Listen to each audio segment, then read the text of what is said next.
এসএসসির যে ইন্টারভিউ তালিকা একাদশ দ্বাদশের জন্য প্রকাশিত হয়েছে সেখানে দাগি প্রার্থীদের নাম রয়েছে, আর এই অভিযোগে এবার মামলা দায়ের হয়েছে কলকাতা হাইকোর্টে।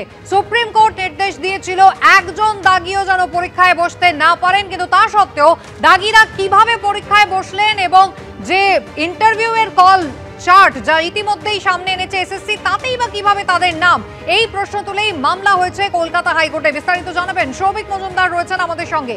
সৌভিক, দেখো, একেবারে এই মামলাতে অভিযোগ এটাই করা হচ্ছে যে সুপ্রিম কোর্টের তরফ থেকে খুব স্পষ্ট করে বলা হয়েছিল যে যারা চিহ্নিত অযোগ্য রয়েছে সেই চিহ্নিত অযোগ্যদের একজনও যেন এই নতুন যে নিয়োগ প্রক্রিয়া রয়েছে সেই নিয়োগ প্রক্রিয়ায় অংশগ্রহণ করতে না পারেন। এখন আজকে কলকাতা হাইকোর্টের যে মামলা দায়ের হলো সেখানে অভিযোগ করা হচ্ছে যে সুপ্রিম কোর্টের এই নির্দেশকে অমান্য করে দেখা যাচ্ছে যে ইন্টারভিউয়ের যে লিস্ট বেরিয়েছে বা যে লিস্ট প্রকাশিত হয়েছে ইতিমধ্যেই সেখানে একাধিক দাগি প্রার্থীর নাম রয়েছে, অর্থাৎ যারা চিহ্নিত অযোগ্য এই ধরনের একাধিক প্রার্থীর নাম সেই তালিকায় রয়েছে। ফলে স্কুল সার্ভিস কমিশনের নজর এড়িয়ে কিভাবে এই ব্যক্তিরা তারা এই নিয়োগ প্রক্রিয়ায় অংশগ্রহণ করলেন সেটা নিয়েই কিন্তু তারা কলকাতা হাইকোর্টের দ্বারস্থ হয়েছেন। এছাড়াও তারা বলছেন যে ইতিমধ্যে স্কুল সার্ভিস কমিশনের তরফ থেকে ঘোষণা করা হয়েছে যে অভিজ্ঞতার জন্য বাড়তি নম্বর দেওয়া হবে। এখানে তারা প্রশ্ন তুলছেন যে এই যে বাড়তি নম্বর দেওয়ার প্রক্রিয়া সেটা কারা পাচ্ছেন সেটা নিয়েও কিন্তু ইতিমধ্যে একটা সংশয় তৈরি হয়েছে এবং অনিয়ম রয়েছে বলে দাবি করা হচ্ছে। কারণ তারা বলছেন স্বাস্থ্য দপ্তরে কাজ করেন এমন অনেক ব্যক্তি রয়েছে যারা এই নতুন নিয়োগ প্রক্রিয়ায় অংশগ্রহণ করছিলেন, সেই ব্যক্তিদেরও এই অভিজ্ঞতার জন্য বাড়তি নম্বর দেওয়া হচ্ছে। এখন প্রশ্ন হলো, যে ব্যক্তি স্বাস্থ্য দপ্তরে কাজ করতেন সেই ব্যক্তিকে কি জন্য শিক্ষকতার কাজ করবার জন্য বা শিক্ষকতা করবার জন্য তাকে অভিজ্ঞতা সংক্রান্ত বাড়তি নম্বর দেওয়া হবে, সেই প্রশ্ন তারা করছেন।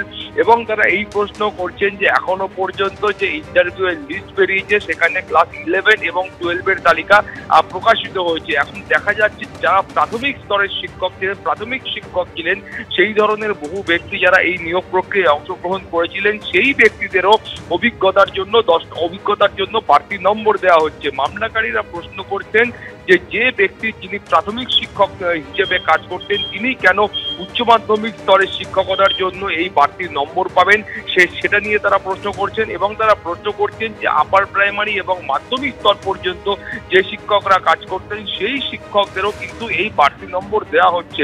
ফলে এই যে ইন্টারভিউ এর জন্য বাড়তি নম্বর দেওয়া হচ্ছে এবং যে অভিজ্ঞতার জন্য বাড়তি নম্বর দেওয়া হচ্ছে এবং যেটা সময়তে ইন্টারভিউ এর লিস্ট প্রকাশিত হয়েছে সেইটা নিয়েই কিন্তু তারা প্রশ্ন তুলছেন। এবং এছাড়াও তোমাকে বলবো যে আরো একটি মামলা কলকাতা হাইকোর্টে দায়ের হয়েছে ইতিমধ্যেই, সেখানে এ প্রশ্নও করা হচ্ছে যে যারা পার্ট টাইম শিক্ষক হিসাবে কাজ করতেন সেই শিক্ষকদের একজন যিনি এই নিয়োগ প্রক্রিয়ায় অংশগ্রহণ করেছিলেন তিনি স্কুল সার্ভিস কমিশনের কাছে গেছিলেন এবং জিজ্ঞাসা করেছিলেন যে যারা পার্ট টাইম টিচার রয়েছেন তারা এই অভিজ্ঞতা সংক্রান্ত 10 নম্বর পাওয়ার যোগ্য কিনা। তার দাবি হলো যে স্কুল সার্ভিস কমিশনের তরফ থেকে বলা হয়েছিল তারা এই বাড়তি নম্বর পাওয়ার যোগ্য নয়, অর্থাৎ পার্ট টাইম টিচার যারা রয়েছেন তারা এই অভিজ্ঞতার জন্য কোনো বাড়তি নম্বর পাবেন না।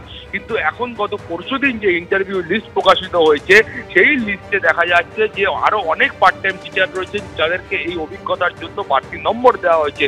ফলে এই যে নতুন ইন্টারভিউ লিস্ট বেরিয়েছে, নতুন যে নিয়োগ প্রক্রিয়া রয়েছে সেই নিয়োগ প্রক্রিয়ায় ব্যাপক অনিয়ম হয়েছে, একাধিক অনিয়ম হয়েছে, এই ধরনের একটা অভিযোগ তুলে তারা কলকাতা হাইকোর্টের দ্বারস্থ হয়েছেন। মাননীয় বিচারপতি অমৃতা সিনহা তিনি মামলা গ্রহণ করেছেন এবং তার পাশাপাশি তিনি বলেছেন যে আগামী বুধবার এই মামলার বিচার প্রক্রিয়া কলকাতা হাইকোর্টে শুরু হবে। ফলে তুমি বুঝতেই পারছো নতুন যে নিয়োগ প্রক্রিয়া, নতুন যে ইন্টারভিউ লিস্ট সেই লিস্ট নিয়েও এখন কিন্তু কলকাতা হাইকোর্টের কাছে নতুন করে মামলা হলো। ফলে যে অনিয়মগুলো তারা এখানে উঠিয়ে ধরেছেন বা প্রকাশ্যে এনেছেন সেই অনিয়মের প্রেক্ষিতে এখন কলকাতা হাইকোর্ট কি বলে বা সুপ্রিম কোর্ট কি বলে সেদিকে আমাদের নজর থাকবে।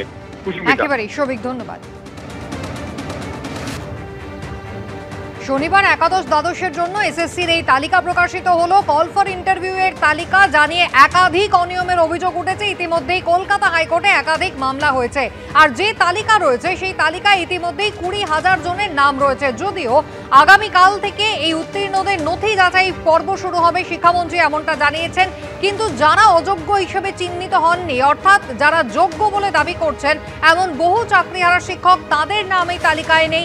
আবার যারা দীর্ঘদিন ধরে আন্দোলন চালিয়ে গিয়েছেন তাদের অনেকের নামও কিন্তু তালিকায় নেই। তাহলে সেক্ষেত্রে তাদের কি হবে? তারা কি এবার নবম দশমের যে পরীক্ষা, যে ফল এখনো বেরোয়নি, তার জন্যই অপেক্ষা করতে হবে?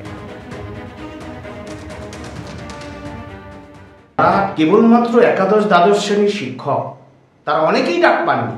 এই চাকরি চোর পার্থচন্দ্র চট্টোপাধ্যায়দের চুরির জন্য তিনি কি অযোগ্য হয়ে গেলেন? এই দায় মুখ্যমন্ত্রীকে নিতে হবে। যারা 11-12 শিক্ষক ছিলেন তাদের মধ্যে যারা কাট অফ ক্লিয়ার করতে পারলেন না, তাদের ভবিষ্যৎ কি হবে? ব্যক্তিগতভাবে 11-12 ডাক পাইনি, আমার 3 নম্বর কম এসেছে কাট অফের থেকে। এখন সামনে নবম দশমের রেজাল্ট, আশাবাদী যে সেখানে নিশ্চয়ই ভালো কিছু হবে। কল ফর ভেরিফিকেশনের তালিকা ঘিরে বিতর্ক তৈরি হচ্ছে আগেই, কারণ ইন্টারভিউয়ের জন্য নথি পরীক্ষার জন্য চাকরিহারা আন্দোলনকারীদের প্রথম সারিতে রয়েছেন এমন অনেকেই কিন্তু ডাক পাননি।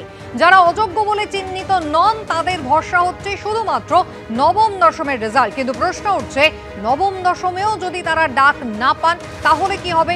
শুধুমাত্র একাদশ দ্বাদশের পরীক্ষায় বসেছিলেন এমন যাদের নাম নেই এই তালিকায়, তাদেরই বা ভবিষ্যৎ। সিঙ্গেল সাবজেক্টেরও অনেকে আছে যারা কল ফর ভেরিফিকেশন ডাক পায়নি। আমাদের মূল যেটা দাবি সেটা হচ্ছে 5 থেকে 6 বছর চাকরি করার পর নিরপরাধ হওয়ার পরেও একটা প্রাতিষ্ঠানিক নিয়োগ অসঙ্গতি এবং বিচার বিভাগের বিচারের অসঙ্গতি, এই দুটো মিলিয়ে আমরা যে বঞ্চিত হয়েছি তাতে আমাদের, বা আমরা যে ক্ষতিগ্রস্ত হয়েছি তাতে আমাদের কিন্তু কোনো দোষ নেই। একাদশ দ্বাদশের জন্য কল ফর ইন্টারভিউয়ের লিস্ট তো সামনে এসেছে, কিন্তু নবম দশমের শিক্ষক নিয়োগের লিখিত পরীক্ষা হচ্ছিল 7ই সেপ্টেম্বর, যার রেজাল্ট কিন্তু এখনো পর্যন্ত প্রকাশিত হয়নি। যারা দুটি পরীক্ষায় বসেছিলেন কিন্তু ভেরিফিকেশনের ডাক পাননি, তারা এখন অপেক্ষায় রয়েছেন নবম দশমের রেজাল্টের জন্য। এখনো অনেকটা পথ পেরোতে হবে। ইন্টারভিউ আছে, ডেমনস্ট্রেশন আছে। একটা অসম পরীক্ষার মধ্যে বসেছিলাম, এই পরীক্ষা দিয়েছিলাম। আমাদের তবু একটা চান্স থাকলেও জানি না ইন্টারভিউ আর ডেমনস্ট্রেশন দিয়ে পাবো কি না, কিছু বলার নেই। সরকার দেখুক নিরপরাধ মানুষরা শাস্তি পেলে কতটা কষ্ট হয়, আজও তারা লড়ছে। শুধু পুরনোরাই নন, ক্ষুব্ধ কিন্তু নতুন চাকরি প্রার্থীদের একাংশ। অভিযোগ, লিখিত 60-এ 60 নম্বর পেয়েছেন, কিন্তু তা সত্ত্বেও ইন্টারভিউ কলে তাদের নাম।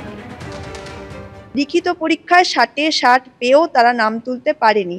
এটা কেন? কেউ 100-তে পরীক্ষা দেবে, কেউ 90-এ পরীক্ষা দেবে, এটা তো হয় না। কারণ ওনাদের 10 নম্বরে পূর্ব অভিজ্ঞতা, শিক্ষকতার পূর্ব অভিজ্ঞতার 10 নম্বর দেওয়া হচ্ছে। তাহলে আপনারা বলে দিতে পারতেন যে ফ্রেশার্স ক্যান্ডিডেটরা পরীক্ষায় বসো না, আমরা শুধুমাত্র ইন সার্ভিসদের মধ্যে পরীক্ষা নেবো এবং ওদেরকেই চাকরিটা দেবো। তাহলে আমরা বসতাম না।